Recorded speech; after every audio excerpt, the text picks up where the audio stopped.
మాట్లాడవలసిందిగా కోరుతున్నాను.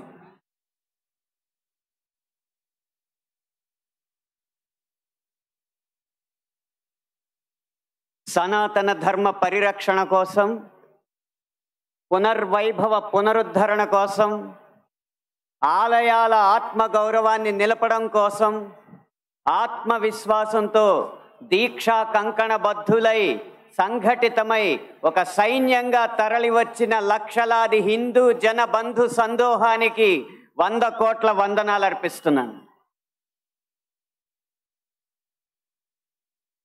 సమకాలీన సమాజంలో చలనచిత్రం అనేది కళా ప్రదర్శనకి ఒక ముఖద్వారంగా మారింది. అది వెండి తెర మీదైనా, ఉల్లి తెర మీదైనా, మన చేతుల్లో ఉన్న బుజ్జి తెర మీదైనా ఈ చలనచిత్రమే సంగీత, సాహిత్య, నృత్య, నటనాది కళారూపాల ప్రదర్శనకి ముఖద్వారంగా మారింది. అయితే వచ్చిన చిక్కల్లా ఏంటంటే, చలనచిత్రం, సినిమా అనేది ఒక వ్యాపారాత్మకమైన కళాత్మకమైన వ్యాపారం. వ్యాపారానికి కళాత్మకతని, కళాత్మకకి వ్యాపారాన్ని జోడించే క్రమంలో హిందూ ధర్మానికి కళంకం కలిగిస్తూనే వస్తుందన్న సత్యాన్ని నేను బాహాటంగానే అంగీకరిస్తున్నాను. అయితే మరే రంగానికి చెందిన వాడినో అయితే జరిగిన ఈ తప్పుకి విమర్శించవచ్చు, జరుగుతున్న ఈ నేరాల్ని వేటిపైన విరుచుకుపడచ్చు.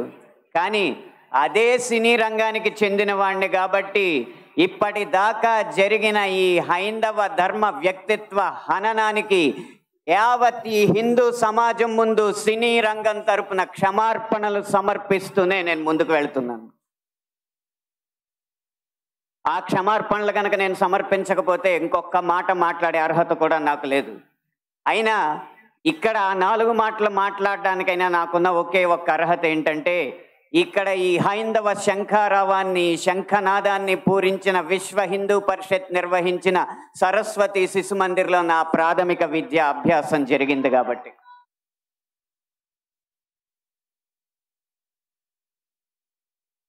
సినిమాల్లో హైందవ ధర్మం మీద దాడి ఎలా జరుగుతుంది, హైందవ ధర్మ హననం ఎలా జరుగుతుంది అనేది ఒక 3 కోణాల్లో 3-4 ఉదాహరణలో క్లుప్తంగా విభజించి వివరించే ప్రయత్నం చేస్తాను.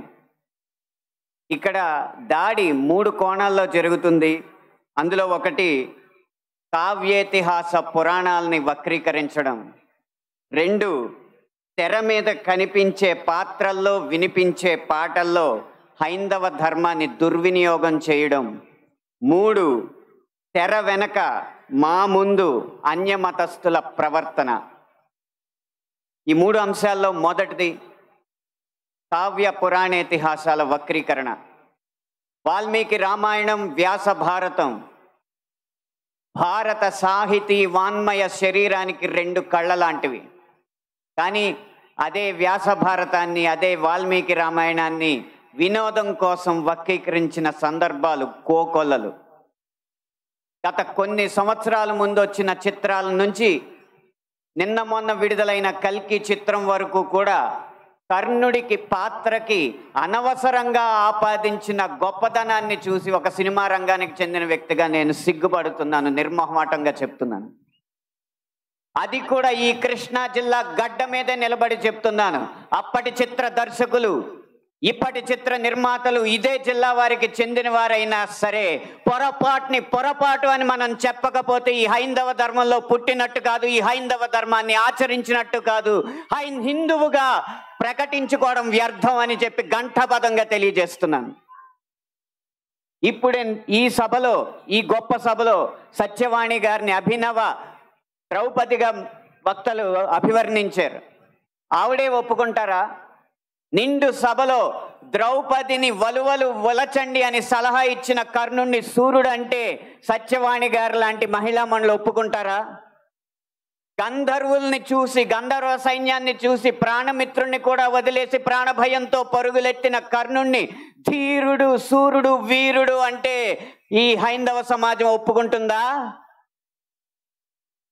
ఇలా ఎన్ని విధాలు చూసినా దానంగా వచ్చిన రాజ్యంలో తనకొచ్చిన కొద్దిపాటి సంపదని ఏదో దానాలు చేసినంత మాత్రాన ధర్మరాజు అంత గొప్ప దాత అని చెప్పి కర్ణుడిని అంటే మన సమాజం ఒప్పుకుంటుందా?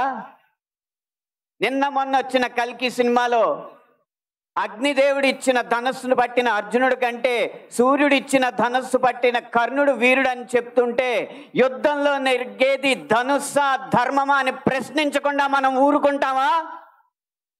ఒక్క భారతంలోనే కాదు, వాల్మీకి రామాయణంలో రాయి ఆడదైనట్టు, రాళ్లను తేల్చి వారధైనట్టు, రాముడు లవకుశుల మధ్య యుద్ధం జరిగినట్టు, ఇలా చిత్రీకరణకు అందంగా ఉండడానికి ఎన్నో అభూత కల్పనలు, ఎన్నో వక్రీకరణలు జరుగుతుంటే ఇంకా మనం ఇలా ఊరుకుంటూ ఉంటే ఎన్ని సినిమాలు ఎలా వస్తాయి? ఒక్క వక్రీకరణే కాదు, చిత్రీకరణలో, గీతాలాపనలో ఎన్ని రకాల హననాలు జరిగినాయో మనం గమనిస్తూ ఉండాలి. మీరు కొంతకాలం క్రితం ఒక హిందీ పాట వినే ఉంటారు, దమ్మరదం మిట్ జాయహం బోలో శుభ శ్యామ్ హరే కృష్ణ హరే రామ్. రండి దమ్ము కొడదాం, కలుసుకుందాం, శుభ సాయంత్రం చెప్పుకుందాం, తర్వాత హరే కృష్ణ హరే రామ్ అందాం. భగవత్ తత్వాన్ని, భగవద్భక్తిని జగత్ ప్రస్తుతంగా జగద్విదితం చేసిన ఇస్కాన్ వారి నినాదం హరే కృష్ణ హరే రామ్ ని ఒక ఐటమ్ సాంగ్ లో పెట్టుకుంటే ఒప్పుకుంటామా? మీ ముందు ఇప్పుడు రెండు దారులు ఉన్నాయి. కాళీ అన్న సినిమా డాక్యుమెంటరీ పోస్టర్లో కాళికామాత సిగరెట్ కాలుస్తుంటూ ఒక పోస్టర్ వేస్తే మన ముందు రెండే దారులు ఉన్నాయి. ఒకటి నిమ్మకు నీరెత్తినట్టు కూర్చోవడం, రెండు నిగ్గదీసి నిలదీయడం. మీ దారి ఒకటా రెండా? పీకే అన్న సినిమాలో రాయి మీద పాన్ పరాగూసి అదే శివలింగం అని చెప్పి వెటకారం చేసి అన్య మతస్థుల మందిరాల్లోకి మాత్రం వెళ్లకుండా వాళ్ళు తరిమి కొట్టినట్టు తెలివిగా తప్పించుకున్నారు. అప్పుడు మన ముందు రెండే దారులు ఉన్నాయి, నిమ్మకు నీరెట్టినట్టు నుంచోవడం, నిగ్గదీసి నిలదీయడం. మీ దారి ఒకటా రెండా? కాస్మిక్ సెక్స్ అన్న సినిమాలో ఇంత అద్భుతమైన పీఠాధిపతుల ఆహార్యాన్ని అనుకరించి గురువులు, పీఠాధిపతులు వచ్చిన శిష్యురాలతో శృంగార కార్యకలాపాలు చేస్తున్నట్టు చూపెడుతున్నారు. మీ ముందు రెండే దారులు ఉన్నాయి, ఒకటి నిమ్మకు నీరెత్తినట్టు కూర్చోవడం, రెండు నిగ్గదీసి నిలదీయడం. మీ ఆప్షన్ ఒకటా రెండా? ఎంఎఫ్ హుసేన్ లాంటి చిత్ర దర్శకుడు, చిత్రకారుడు సరస్వతి, దుర్గా మాతల బొమ్మల్ని అశ్లీలంగా వేసినప్పుడు వారి కోవలో